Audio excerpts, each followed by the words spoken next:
সুপ্রিয় দর্শক আসসালামু আলাইকুম, কেমন আছেন আপনারা? নিশ্চয়ই ভালো আছেন। আজকের ভিডিওতে আপনাদের সবাইকে স্বাগত জানাচ্ছি। আজকে আমি আপনাদের সাথে আলোচনা করব একটা গুরুত্বপূর্ণ বিষয় নিয়ে, আর সেটা হচ্ছে বাচ্চা 24 ঘন্টা না খেয়ে থাকলেও সে নিজে থেকে খাবার খেতে চায় না। এর কি কারণ এবং এর সমাধান হিসেবে আপনি কি করতে পারেন?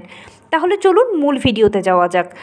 অনেক সময় মায়েরা একটা জিনিস খেয়াল করবেন যে বাচ্চা 24 ঘন্টা না খেয়ে আছে, কিন্তু তারপরেও নিজে থেকে একবারও বলছে না যে আমার খিদে পেয়েছে বা খেতে দাও। তো এরকমটা যখন মা দেখেন তখন মায়ের টেনশান হয় যে বাচ্চার কোনো সমস্যা হচ্ছে কিনা ভেতরে ভেতরে, অথবা বাচ্চা কেন খেতে চাইছে না। তো এই জিনিসটার একটাই সমাধান, সেটা হচ্ছে আপনাকে কিছু জিনিস জানতে হবে বা আপনার একটা ছোট্ট কাউন্সিলিং লাগবে।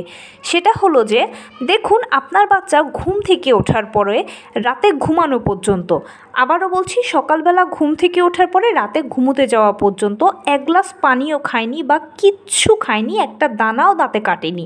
এরকম কি হয়েছে? না, একদম হয়নি, তাই না? বাচ্চাকে আপনি হয়তো দেখা গেছে যে খাবারটা দিতে চাইছেন সে খাবারটা খায়নি, সে তার পরিবর্তে একটু কলা খেয়েছে হয়তো বা 2 চামচ আপনার সাথে একটু ভাত খেলো, অথবা দেখা গেলো একটা পাউরুটি থেকে একটা কামড় খেলো, অথবা একটা আপেল থেকে অর্ধেকটা খেলো, বা একটা চিপসের কয়েকটা অংশ খেলো, অথবা দেখা গেল একটা চকলেট সে খেলো। এরকম কিছু না কিছু সে টুকটাক খাবার খেয়েছে বা খাচ্ছে, কিন্তু একেবারে 3 বেলা যে ধরা খাবারটা সেটা সে খাচ্ছে না। তো এজন্য আপনি টেনশন করছেন যে সে 24 ঘন্টা না খেয়ে আছে, তবুও সে চাইছে না যে কোনো মতেই আমার থেকে খাবার। দেখুন, বাচ্চা কিন্তু একেবারে খালি পেটে নেই, সে কিছু না কিছু খাচ্ছেই র্যান্ডম, আর যার ফলে কি হচ্ছে, তার খাবারের যে চাহিদাটা সেটা কমে যাচ্ছে, এক কথায় তার ক্ষুধাটা মরে যাচ্ছে। এর ফলশ্রুতিতে সে চাইছে না আপনার থেকে খাবার।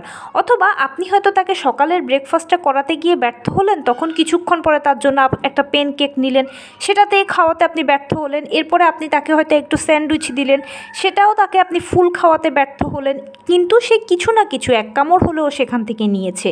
এর ফলশ্রুতিতে হয় কি, তার খাবারের যে বললাম ক্ষুধা সেটা মরে যাচ্ছে, আর সে নিজে থেকে খাবার খেতে চাইছে না। তো এটার সমাধান হিসেবে কি হবে? এটার সমাধান হিসেবে হবে হচ্ছে, যখনই আপনার বাচ্চাকে আপনি কিছু খাওয়াতে চাইছেন একবার দুবার চেষ্টা করবেন।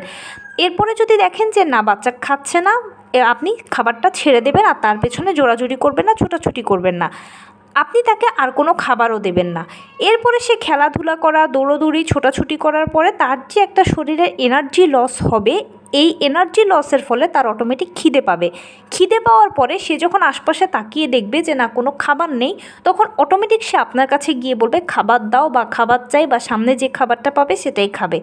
তখনই ওই মুহূর্তটায় আপনি যেটা করতে পারেন যে তাকে হয়তো আপনি এই মুহূর্তে ভাত খাওয়াতে চাচ্ছেন বা খিচুড়ি খাওয়াতে চাচ্ছেন, এবং হতে পারে সেটা সবজি, মাছ, মাংস, ডাল সব কিছু দিয়ে আগেই আপনি প্রিপেয়ার করে রেখেছেন, সেটা আপনি তাকে খাওয়াবেন। আর দেখবেন অনায়াসে সে গপ গপ করে খেয়ে ফেলবে, তাকে খাওয়াতেও কষ্ট হবে না। যতটুকু খাওয়াতে চাইছেন ততটুকুই সে খাচ্ছে এবং প্রপার পুষ্টিটা পাচ্ছে। পেট ভরা থাকলে নিজে নিজে ঘুমিয়ে যাবে বা নিজে নিজে খেলাধুলা করবে, আপনাকে আর ডিস্টার্ব করবে না। ট্রাস্ট মি, এভাবে আপনি বাচ্চার সাথে কিছুদিন ট্রাই করে দেখুন, তাহলে আপনার আর মনে হবে না যে আমার বাচ্চা 24 ঘন্টা না খেয়ে থাকলেও নিজে থেকে খাবার খেতে চায় না। এক কথায় হচ্ছে, বাচ্চার খাবারের আসলে চাহিদা তৈরি করতে হবে, তাকে সুযোগ দিতে হবে যে খিদে পেয়েছে, খেতে চাই, এই কথাটা বলার বা বোঝার সুযোগটা আমাদের তৈরি করতে হবে। বর্তমানে আমরা অনেক মা আবার একটা কাজ করি কি, বাচ্চার পিছে পিছে সবসময় খাবার নিয়ে ছুটতে থাকি। এবেলায় খেলো না, অন্য বেলায় দিলাম, আধা ঘন্টা পরে দিলাম, 15 মিনিট পরে দিলাম। এই জিনিসগুলো আমাদের পরিহার করতে হবে, তার খাবারের চাহিদা তৈরি করতে হবে, আর এতেই দেখবেন যে সে অটোমেটিক খাচ্ছে। কারণ মানুষ কিন্তু না খেয়ে কখনোই 24 ঘন্টা থাকতে পারে না, তার খিদে আছেই, খিদে আসবেই, ওই খিদের সুযোগটা আপনাকে দিতে হবে। তো এই ছিল আজকের ভিডিও। কেমন লাগলো বলুন?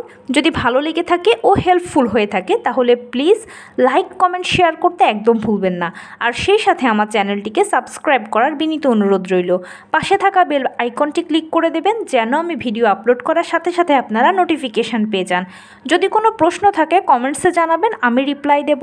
প্লাস যদি কোনো পরামর্শ থাকে যে কোন বিষয়ের উপরে ভিডিও বানালে আপনারা উপকৃত হবেন, সেটাও জানাবেন।